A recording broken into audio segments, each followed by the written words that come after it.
right, ladies, you already know what time it is. You saw the title, you saw my Instagram polls, you already know what I'm talking about today. We are talking motherhood, and we are talking snapback culture. Yes, I am in my car again. Today is my son's first day with our new nanny. So the house is a little bit loud, and also, I don't know if anybody else is like this, but I'm so weird when it comes to like making videos or talking when like there's other people around. I'm trying to break the habit of that, but work with me here. Does this not annoy y'all? Like, these curls on this side of my head are loose and bouncy. The curls on this side of my head are so like kinky, and it just, I hate it, and I don't know how to work that out. So if you guys have any like curly hair tutorials or ways to save my hair, let me know. I keep flipping this up, down, because I'm like, too bright, too dark, who knows. But I got my little journal that I was gifted for Christmas, and I kind of wrote down just bulletins of like exactly what I want to talk about. Ladies, let's just talk about motherhood for a second. If you aren't a mother and you're watching this hopefully will help you for future motherhood. And if you are a mom, you probably already know. But it's nice to know that somebody else feels the same way as you. You know, it's nice to feel like you're not a shitty mom for X, Y, and Z. But no matter what we do, we always feel like it's not going to be enough for our kids. To give a little backstory, I was not planning on having a baby anytime soon. I was planning on getting pregnant maybe 26, 27. Ended up getting pregnant at 22. I'm 24 now.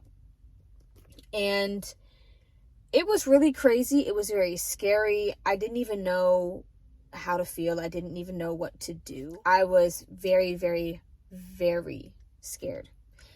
And it kind of hurt because it wasn't like that beautiful motherhood experience that I thought it was going to be. Or, oh my God, like I'm finding out I'm pregnant. And you know, like you see those videos where people tell their whole families that they're pregnant, and the moms are like so excited, and the families are like, oh my God, and crying. I didn't have that experience. I was basically terrified, didn't tell anybody for 2 weeks, 3 weeks, kept it a secret for a while, because I was debating on whether I was going to have an abortion or not. And I know abortion is a touchy subject for some people. I know with the whole debate of pro-life, pro-choice. Not trying to get into that. That's not what this video is about. It was more so, can I afford this? Will my child have a good, healthy life? I paused the video because there's like a tractor coming, and it's super loud. But yeah, I just wanted to make sure my son had the best life that he could. And it was just a bunch of fear and doubt and worry. So of course, you know, as you can see, I had the baby, and no book, no class, no YouTube video, nothing can prepare you for what motherhood has to bring. So let's get into it. Motherhood is very lonely. It is very stressful, it is very overwhelming, and it is so overstimulating, it's not even funny. I say it's lonely because it's like, being the mom, you're the main caretaker. It's just the way it is. If you're breastfeeding, you're doing it all. It's a 24/7 job that never ends. You might get an hour break. You might get, you know, my mom would come over and just hang out with him, but it's like he was so small and fragile. It's like I'm still like hovering over her. Like I was never able to let my mind actually decompress and rest, because it's like I feel like I need to be on go. I need to be watching my son. I need to be aware of where my son is 24/7. It was just it's so much that people don't talk about, and it's not fun. It is not fun in the beginning. It is so stressful because it's like you have this little loaf of bread, and it's so fragile, and anything that hits it or dents it could break it, basically. You know, you don't want people to be around him because it's like, I don't want my baby to get sick, I don't want my baby to be exposed to germs, but that's the only way that their immune system can grow, is if they're exposed to things. Y'all, it's a lot, but it's also very lonely. I felt very, very alone through my whole pregnancy, because it's like, yes, my man was super freaking supportive. Like, he was always helping me, asking me what I need, massaging my feet, doing all that. It was more the feeling of loneliness, because it's like only somebody else who is pregnant would know what I'm going through. But even everyone's pregnancy is different. I had a friend, her period. Her pregnancy was a breeze the whole time. No morning sickness, no pains, nothing like that. And everything was a breeze. For me, my morning sickness was so bad.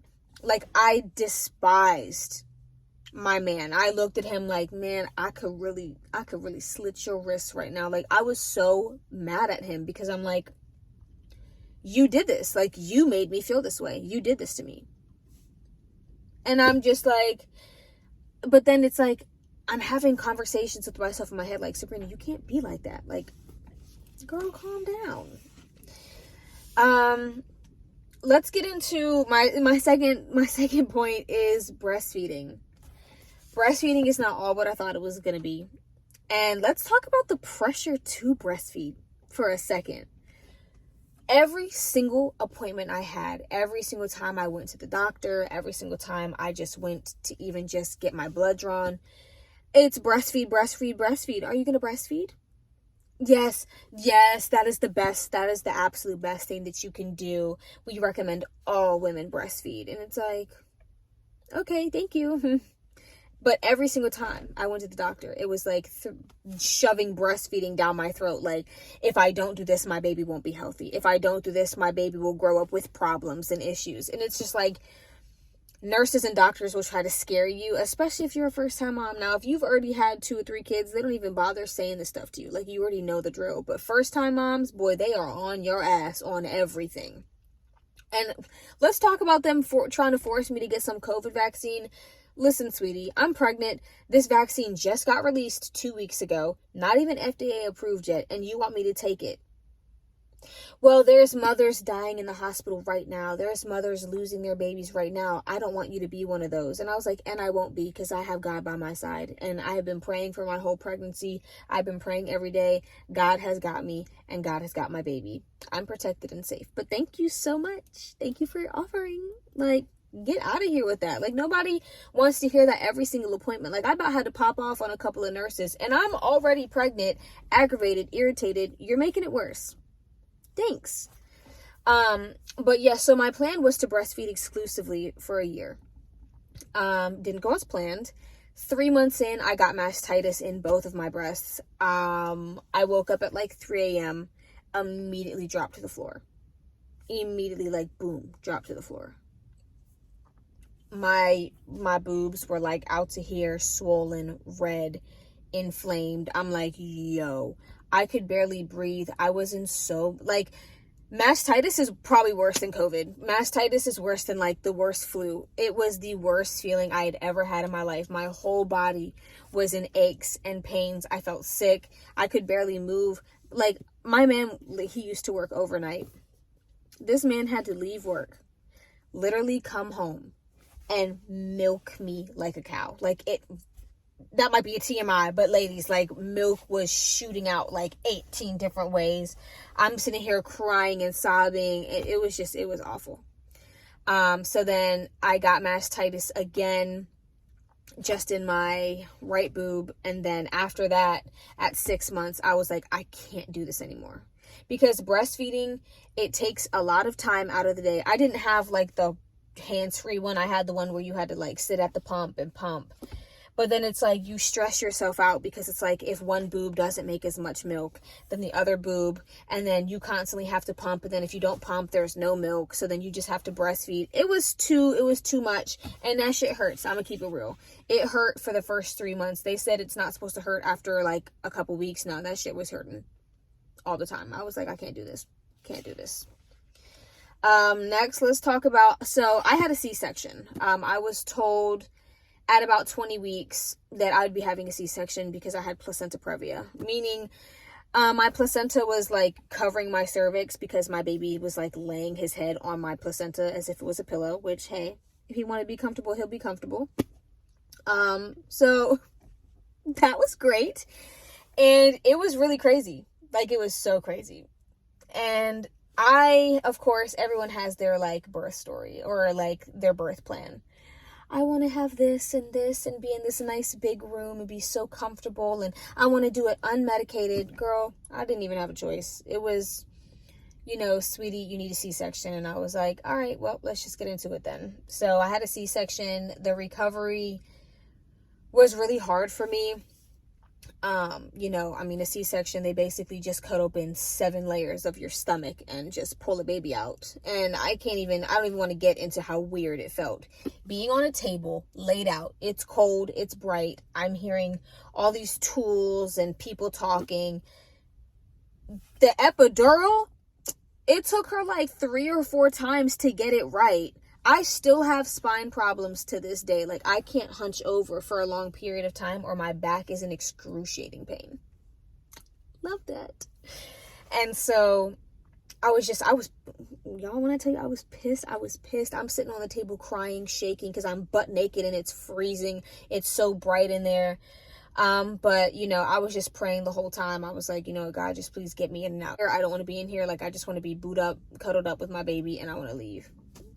So fast forward, everything goes smoothly. I'm back into the room, but it's like, it's like, okay, you have a baby. Now, I literally didn't even get into the next room before the lady would like just ripped open my robe and like shoved my son on my boob and was like, let's start breastfeeding. I'm like, could you give me a second, ma'am? But yeah, so I can't speak for, a vaginal birth. Kudos to you guys who can do it unmedicated. Kudos to you guys who do it medicated. Kudos to y'all for actually pushing a baby out your hoo-ha in the first place. That is brave. And that takes courage. And there's really only 2 ways a baby's gonna come out. So y'all killed it for sure. Next thing I want to talk about is boundaries. Boundaries, ladies. It is okay to set boundaries for your partner, for your family, and for your friends. Do not ever let anybody make you feel bad or for setting up boundaries. I had boundaries. Nobody kisses my son anywhere on his face. No. Do not show up to my house unannounced. Don't text me, hey, I'm in your area. Can I stop by? No. What was my third one? I wrote down my third one. Y'all, these acorns are going to break my windshield if they keep hitting it so far. And 3, give me time and space. So when I get home from the hospital, do not be over at my door waiting for me, coming in, doing X, Y, and Z. Like, give me some space and time, because it is vital to bond with your baby, especially in them first couple of days that you bring them home. Child, it was so much going on, but please don't ever feel bad, because trust and believe, like, if my mom sees this video, Mom, I love you. But the one thing that my mom would do is she'd be like, so you act like I don't know how to do this. I had 2 kids. I raised you guys. And it's like, it has nothing to do with you raising me. It has everything to do with, this is what I want. This is what I don't want. This is what I'm comfortable with. This is what I'm not comfortable with. If I want you to hold his head up while you feed him his bottle, just listen to me and hold his head up and feed him the bottle. If you can't do it, I'll do it. Like, there are very different techniques now than there was back then. So it's okay to have boundaries. Do not ever feel bad for your boundaries. And if somebody does not respect or break your boundaries, then they don't need to be around you or your baby. How having a baby has affected work life, friendships, social life, and energy levels. So let's put it like this. It has affected my work life, because it's like, you can no longer just get a job, apply, and then, oop, I'm gonna start tomorrow. Oh, yeah, I can start next week. You have to make plans. No one told me that when you were pregnant, you had to sign up for daycares, because the daycares right now, 8-month wait, 6-month wait. It's a 30-day period just to review your application. Like, nobody told me about that kind of stuff. So it's like, you have to make plans and preparations. And then you have to remind, okay, if your kid is sick, You don't want to take your sick kid to a daycare. You don't want people taking their sick kids to daycare, then your kid comes home sick. Some bosses will be super understanding about it, and then some bosses won't be. They'll be like, well, it doesn't seem like you're really available. It's like, well, I am available, but I do have a son, and my son comes first before anything. So if my son is sick, I'm staying home. If my son, has a doctor's appointment, I'm going to be taking off, and I need to take him to a doctor's appointment. Like, emergencies happen, things happen. And if your boss or your manager cannot understand that, then you don't need to be working for a piece of shit like that anyways. It didn't really affect my friendships with people, but it affected how available I am. I didn't lose any friends because I had a baby. I didn't really have friends to begin with. It hasn't affected our relationship, but it has affected how available I am. So I used to go, I'm from the DMV. So I used to drive back to Maryland like all the time to be with my friend Lorena. And I haven't been able to really do that because I have a kid now. I have responsibilities. My life is different. I can't just drop everything and go. And it's hard to be away from him for a certain amount of time. As much as when I'm with him every single day, 24/7, I'm like, dude, if I can't get a break in a couple of days, I'm going to lose my mind. But then it's like, you get that break and you're still thinking about your baby. It's like, dang. But it also, it's just affected my energy levels. Like, if I have time away, I just want to go sit on the beach and read a book. Or I just want to go sit on the beach and watch the waves crash. Or I want to take a nice long walk in the park. Like, there's just certain things that I want to do for myself. Makes sense? Rather than, having necessarily like a girls' night out, which, girl, I would love a girls' night out. But it's like, after being, like, I put on my cute little outfit, my heels, I go out. Now I'm just like, boy, I've been out for an hour and I'm ready to go home. I'm tired. I'm exhausted. My feet hurt. I'm done. But then I got friends who are like, let's stay out till like 3. Let's stay out till the club close. Like, I don't want to be in the club when the lights turn on. Because that's when you really, really, really see people for what they really look like. I want to talk about how having a baby has affected my relationship. Now, it's like you are so wrapped up and busy in parenting. It's like, when are we going to have a date night? When are we going to have a vacation? When are we going to have time for ourselves? When are we just going to be alone? It's like, my man's working all day. He's tired, exhausted by the time he comes home. Last thing he wants to do is take care of a baby. But, he always helps out regardless. But then by nighttime, we don't even spend like time together. We just do what relaxes us. And then we eventually just fall asleep. Sometimes I'm going to keep it real. And this might be a TMI. But sometimes you be way too tired to have sex. I just want to sleep. Like, whatever time I have to relax, I just want to sleep. My son, when he turned 1, just started sleeping through the night. Before, for the whole first year, he was waking up 2-3 times a night. As soon as we would be like, oh, we have a little bit of time to do whatever, baby would wake up. So there was no time to do really anything that we wanted or whatever we wanted to do. It was girl. But that leads me into our next topic, which is sex after a baby. So sex after a baby, I didn't have a vaginal birth, so I wasn't like scared about that, but I was scared to get pregnant again because I do not want to go through that again.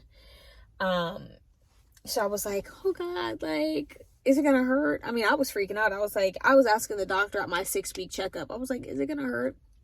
And she was like, well, you had a C-section, so probably not. She was like, you might feel a little bit discomfort or, it might be a little tighter, but, you should be fine. But if you need to, she was like, use a lot of lube, to help out. So we did that. And it was fine. I didn't feel any discomfort. I didn't feel any like pelvic pain, anything like that. So, I was good, but I don't know other people like having a vaginal birth, like how that works, because thinking about getting stitches down there does not sit right with me. Your hormones change. So you change. The way that you view life changes. I don't view life the same way that I used to, because now it's like, I can't drive 50 miles per hour to Target because I got a baby in the car, or I can't go crazy and wild out because I have a baby to go home to, so I just see life in a different way. I don't put energy into half the stuff that I used to put energy into because all my energy I needs to go into my son. And you just look at life a different way, and it's not in a bad way, but it's like, okay, you really got to get your, you really got to get your shit together, Sabrina, because, like, you can't be doing all this funny shit.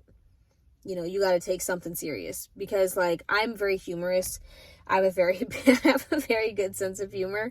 So I kind of just try to, like, laugh my way out of things, and it just doesn't work like that. Things happen. When your baby gets sick, it causes anxiety. When your baby doesn't sleep through the night, you're stressed. It really takes a toll on you in general. But, let me grab my lip gloss without knocking my camera over. But the one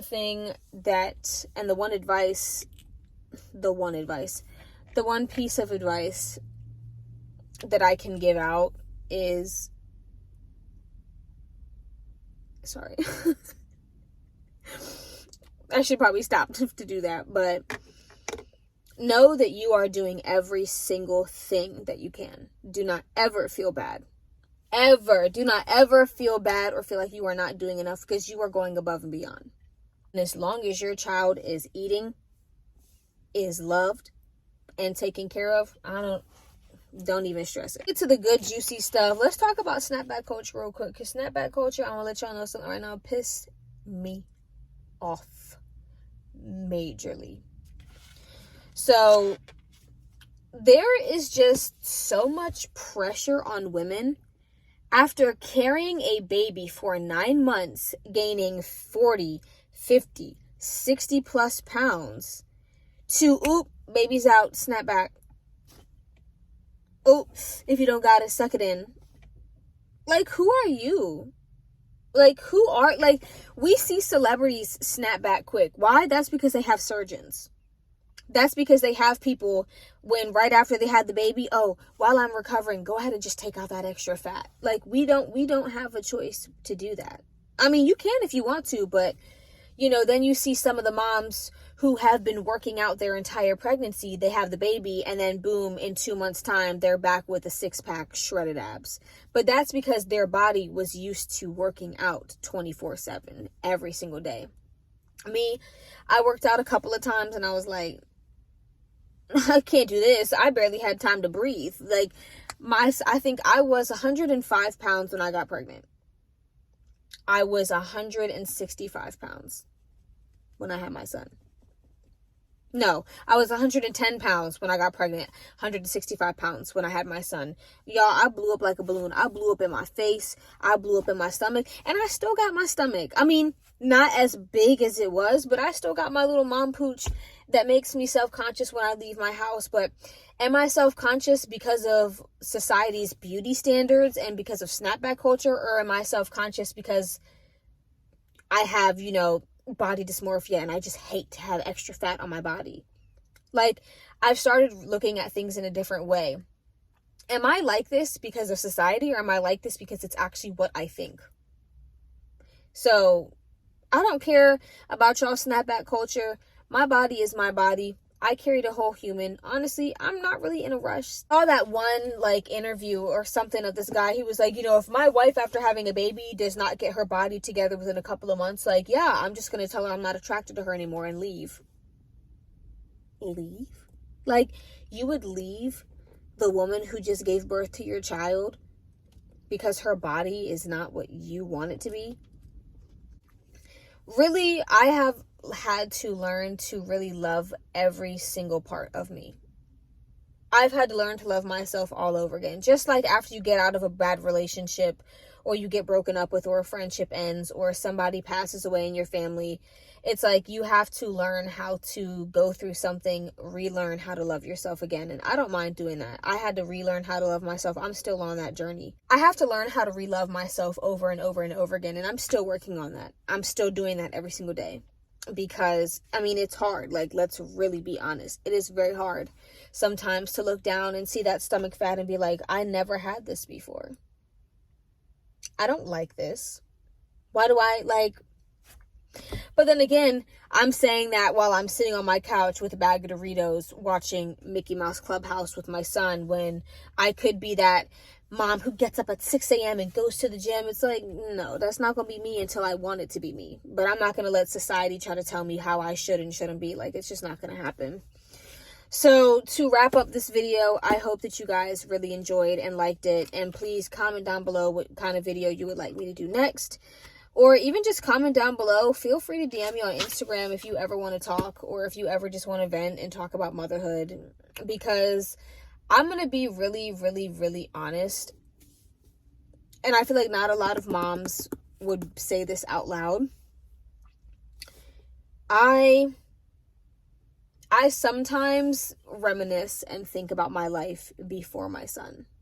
Sometimes when I'm overwhelmed, when I'm stressed, you know, I see like my friends out and about with no kids doing their thing, not having to be home at a certain time, not having to worry about the responsibility of a baby and buying diapers and wipes and all that kind of stuff. It's just like sometimes I do reminisce and I miss when it was just me.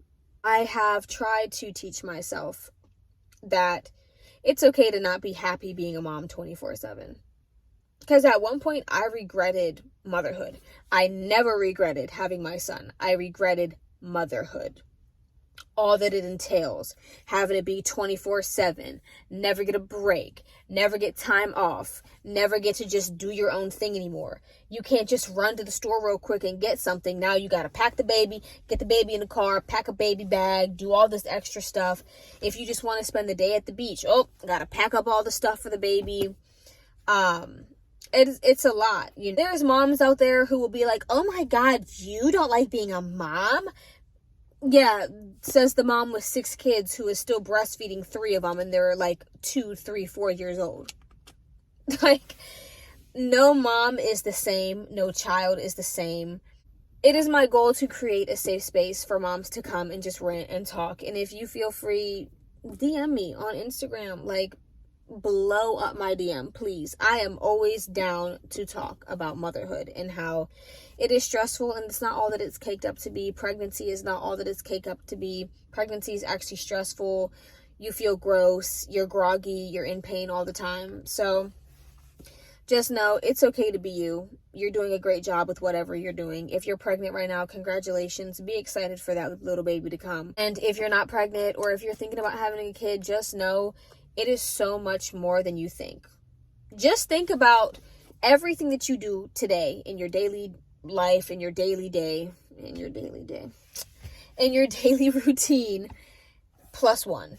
So add a +1. If you wake up every morning and you go for a walk, add a baby to that. If you make breakfast, add a baby to that. If you like to run errands early in the morning, add a baby to that. Just add a +1 to even going to the bathroom, just something as simple as, going number 2, add a baby to that. And see if that's something that you really want to do. Because having a baby is not a trend. It's not something that, I want a baby so bad because babies are so cute. No. You wouldn't be like, I want all these puppies because they're so cute and get them all. You got to be realistic. So I hope you guys liked it. And like I said, my Instagram will be in my description. And yeah, ladies, moms, stay strong.